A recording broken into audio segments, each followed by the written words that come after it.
lockdown level 2, and I'm so happy to carry on with you in morning prayer today. Let's now turn to the Lord. Kia inoi tātou. E te atua kārawa, e tūwhera ana ngā ngākau katoa ki a koe, e mōhiotia ana ngā hiahia katoa, e kore hoki e ngaro i a koe te mea huna. Whakahange iho tō wairua tapu, hei whakamā i ngā whakaro o mātou ngākau. Kia tino aroha ai mātou ki a koe, kia tika ai te whakanui i tō ingoa tapu, ko ihu karaiti hoki tō mātou ariki. Āmene. A reading from the book of 1 Samuel, chapter 11 and beginning at verse 1. In the spring of the year, when kings normally go out to war, David sent Joab and the Israelite army to fight the Ammonites. They destroyed the Ammonite army and laid siege to the city of Rabbah. However, David stayed behind in Jerusalem. Late one afternoon, after his midday rest, David got out of bed and was walking on the roof of the palace. As he looked out over the city, he noticed a woman of unusual beauty taking a bath. He sent someone to find out who she was, and he was told, "She is Bathsheba, the daughter of Eliam, and the wife of Uriah the Hittite." Then David sent messengers to get her, and when she came to the palace, he slept with her. She had just completed the purification rites after having her menstrual period. Then she returned home.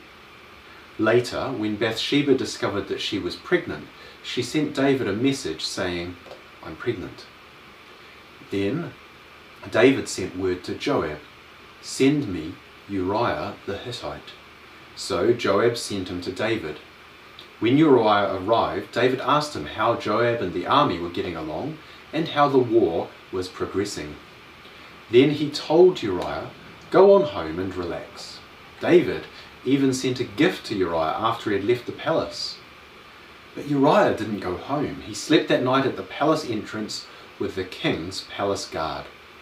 When David heard that Uriah had not gone home, he summoned him and asked, "What's the matter? Why didn't you go home last night after being away for so long?"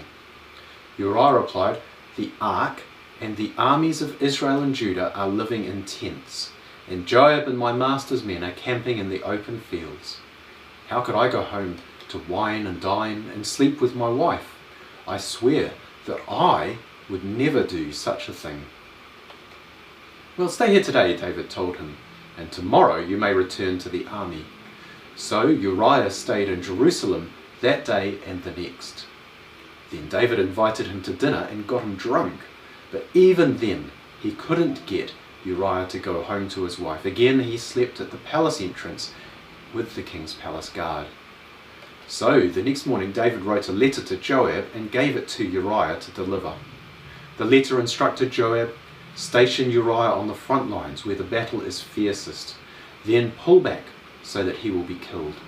So Joab assigned Uriah to a spot close to the city wall where he knew the enemy's strongest men were fighting.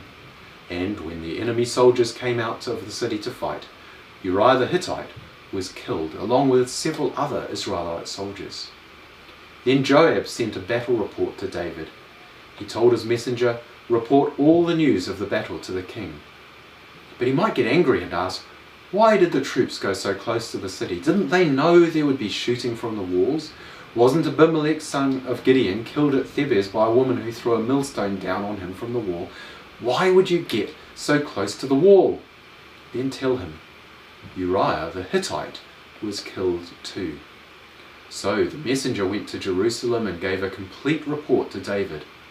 "The enemy came out against us in the open fields," he said, "and as we chased them back to the city gate, the archers on the wall shot arrows at us. Some of the king's men were killed, including Uriah the Hittite." "Oh well, tell Joab not to be discouraged," David said. "The sword devours this one today and that one tomorrow. Fight harder next time and conquer the city." When Uriah's wife heard that her husband was dead, she mourned for him. When the period of mourning was over, David sent for her and brought her to the palace, and she became one of his wives. Then she gave birth to a son. But the Lord was displeased with what David had done. Hear what the Spirit is saying to the church. Thanks be to God. Well, this is a bit of a sordid tale, and one of the striking things about the scriptures is that God has never shied away from showing us the weaknesses of the people who are part of his plan. It comes as no surprise to him, and it ought to come as no surprise to us to find that even in the midst of God's own people, there are those who do very great wrong. We're not supposed to celebrate it, we are supposed to mourn it, to grieve over it, and to oppose it, but we should not be surprised. This story is told in a way that we recognize a couple of really important things. One of them is that the person who is doing the wrong here is David. David is very active, not in fighting the Lord's battles, or even in being in God's presence. The Ark of the Covenant has gone away, God's presence has gone off with God's people. The king has stayed back and is really resting. But he's very active in the kinds of things he does. He sends, he commands, he sleeps, he murders. David is very, very active in this. Sometimes, of course, that's a challenge for us, that we can have misdirected activity towards evil. There's something else we need to notice here, and it's actually a question that we ask in our own culture, and a very recognisable question in the culture of the day. That question is, no hea koe? Where do you come from? That's a very introductory and important question. No Kaikoura aho? I come from Kaikoura. Uriah would have said, I come from the land of Heti.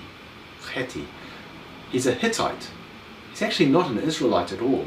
David would have proudly said, I'm from Israel. And yet he shows himself not to be a true Israelite, not really one of God's people in this chapter. And Uriah, this foreigner, shows himself to be really one of God's people. And in the midst of this dark tale, we see that God's promise to Abraham to be a blessing to all the peoples of the world is starting to bring in people from outside. But David, instead of recognizing the beauty of God's promise, commits evil not just against Bathsheba, not just against Uriah, but against the very pattern of what God is doing through Israel.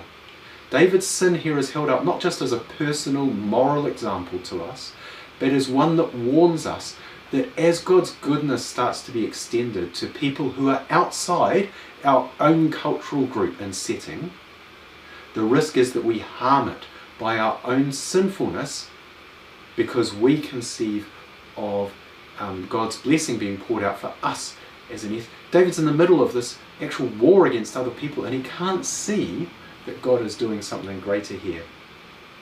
So God is, perhaps in some ways, David thinks anyway, is a little bit absent from this whole story.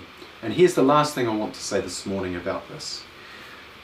In the story, David is the active one. He's doing everything. He's sending people here and there. He's listening, he's committing adultery, and he's committing murder. But right at the very end, the narrator of the story wants us to understand that even though God appears to not be present, he is in fact present. Even though the symbol of God's presence, the ark, has gone away, the Lord still watches. This is what Dale Ralph Davis says. The way the narrative is written then tells us that the silence of God does not indicate the absence of God.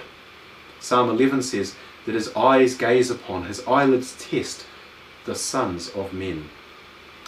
Because evil runs on in its successful course does not mean that God is not watching it. And yet there's the mystery and there's the problem that many of us may feel with 2 Samuel 11. Like a great deal of injustice, the evil of 2 Samuel 11 goes on unimpeded as if God is not there. But we are told at last that it was evil in Yahweh's eyes. If Yahweh hates injustice, why did he not prevent it? If he hates oppression, why did he not stop it? To steal the mourner's words at Lazarus' grave, could not this God have kept Uriah from dying and Bathsheba from being oppressed? Our story does not resolve this mystery. It only insists on a clarity. Yahweh may be silent, but he is not sightless. The thing David had done was evil in Yahweh's eyes. David may have taken Bathsheba's body and Uriah's blood, but he will have to face Yahweh's eyes. Now we're going to hear more about that tomorrow on Tuesday in our morning prayer then. But for the moment, I just want you to ponder this, that the same question we have in coming to 2 Samuel 11 is the question that the mourners at Lazarus' grave had. Could you not have stopped this? Our question does rise up to God when we see evil, injustice and oppression. Could you not have stopped this? But as we ask that question, I want to encourage you to hear the promise and the warning of that last verse. God may seem to be silent, but he is not actually absent from this picture. And in this story we hear the hint of God's judgment against evil and an end to it coming. In the story of Lazarus, we see the promise that God is not only going to stop evil, even death itself, but he's going to redeem us from all the consequences. He's going to bring us back from all the harm that has come about from evil being unchecked. We don't have an answer to why God doesn't stop it, but we do have the promise of hope that God will do something about it. He'll bring an end to evil, and he will, in the long run, bring about life to all those who have been wounded and harmed by evil, even evil that thinks that it will go unjudged, like David's here. I runga i te ingoa o te matua te tama me te wairua tapu. Āmine. Ko ākono nei tātou e tō tātou ariki, ka inoi tātou. E tō mātou matua i te rangi, kia tapu tōu ingoa, kia tai mai tau rangatiratanga. Kia mea tia tāu e pai ai ki runga ki te whenua, kia reta anō ki tō te rangi. Hoa mai kia mātou aia nei, he taro mā mātou mō tia nei rā. Murua o mātou hara, me mātou hoki e muru nei o te hunga i harana kia mātou. Aua hoki mātou e kawea kia whakawaia, i ngāri whakaorangia mātou i te kino. Nō hoki te rangatiratanga, te kaha me te kororia, ake, Āmine. And we say together the grace. Kia tau kia tātou katoa, te atawhai o tō tātou ariki o ihu karaiti, me te aroha o te atua, me te whiwhinga tahitanga ki te wairua tapu, ake, Āmine.